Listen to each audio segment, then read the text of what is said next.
ಇನ್ನು ಇದಕ್ಕೆ ಸಂಬಂಧಪಟ್ಟಾಗಿ ವಿರೋಧ ಪಕ್ಷ ನಾಯಕರು ಏನು ಮಾತಾಡಿದ್ದಾರೆ?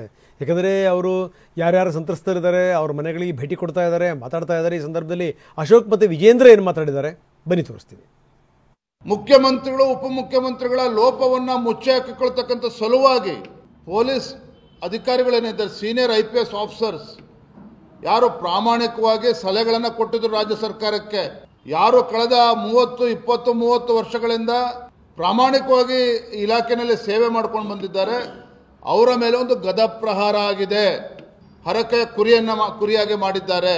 ಇದು ಕೂಡ ರಾಜ್ಯ ಸರ್ಕಾರ ಯಾವ ಕ್ರಮವನ್ನು ಕೈಗೊಳ್ತು? ಯಾವಾಗ ರಾಜ್ಯ ಉಚ್ಚ ನ್ಯಾಯಾಲಯ ಹೈಕೋರ್ಟ್ ಸುಮೋಟೋ ಕೇಸನ್ನು ತೆಗೆದುಕೊಂಡ ನಂತರದಲ್ಲಿ ರಾಜ್ಯ ಸರ್ಕಾರಕ್ಕೆ ಚಾಟಿ ಬೀಸಿದಾಗ, ಏನೋ ಗಂಡಾಂತರ ಕಾದಿದೆ ನನ್ನ ಕುರ್ಚಿಗೆ, ಮುಖ್ಯಮಂತ್ರಿ ಕುರ್ಚಿಗೆ, ಉಪಮುಖ್ಯಮಂತ್ರಿಗಳಿಗೂ ಅನ್ನಿಸ್ತು ನಾವು ಏನೋ ಮಾಡೋಕ್ಕೋಗಿ ಏನೋ ಮಾಡ್ಕೊಂಡಿದ್ದೇವೆ, ತಲೆ ಮೇಲೆ ಚಪ್ಪಡಿ ಕಲ್ಲು ಹೇಳ್ಕೊಂಡಿದ್ದೇವೆ. ಹಾಗಾಗಿ ಏನೋ ಒಂದು ನಿರ್ಧಾರ ಮಾಡಬೇಕಲ್ಲ, ಬೀಸೋದೊಣ್ಣೆಂದ ತಪ್ಪಿಸ್ಕೊಳ್ತಕ್ಕಂಥ ಕೆಲಸ ಮಾಡಬೇಕಲ್ಲ.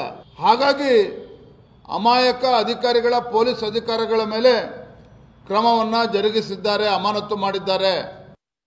ಪರಿಹಾರ ಘೋಷಣೆ ಮಾಡಿದ್ದಾರೆ. ಒಂದು 5 ಲಕ್ಷ ಅಂದ್ರು 10 ಲಕ್ಷ ಆಯ್ತು, ಇದು 25 ಲಕ್ಷ ಆಗಿದೆ. ಅದಕ್ಕಿಂತ ಹೆಚ್ಚಾಗಿ ಸರ್ಕಾರದ ಕಡೆಯಿಂದ ನನ್ನ ಕಳಕಳಿಯ ವಿನಂತಿ, ಸರ್ಕಾರಕ್ಕೆ ವಿನಂತಿ, ಆಗ್ರಹ ಎರಡು ಮಾಡ್ತೀನಿ.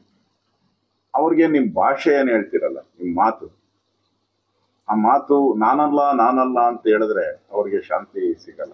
ಅವ್ರ ಕುಟುಂಬಕ್ಕೆ ಇಲ್ಲಪ್ಪ ನಮ್ಮ ಇವ್ರು ಹೇಳಿದಂತ ಮಾತು ನಮ್ಗೆ ನೆಮ್ಮದಿ ತಂದಿದೆ, ಆಗಿದ್ದಾಗೋಯ್ತು, ನೆಮ್ಮದಿ ತಂದಿದೆ, ಮುಂದೆ ಈ ತರದ ಘಟನೆ ಆಗ್ಬಾರ್ದು ಅನ್ನೋ ರೀತಿ ಸರ್ಕಾರದ, ನಮ್ಮ ನಾರಾಯಣ ಸ್ವಾಮಿ ಹೇಳಿದಂಗೆ ಸರ್ಕಾರದ ನಡವಳಿಕೆ, ಈ ವಿಚಾರಕ್ಕೆ ಸಂಬಂಧಪಟ್ಟಂತೆ ಸರ್ಕಾರದ ನಡವಳಿಕೆ ಇದ್ರೆ ಒಳ್ಳೇದು.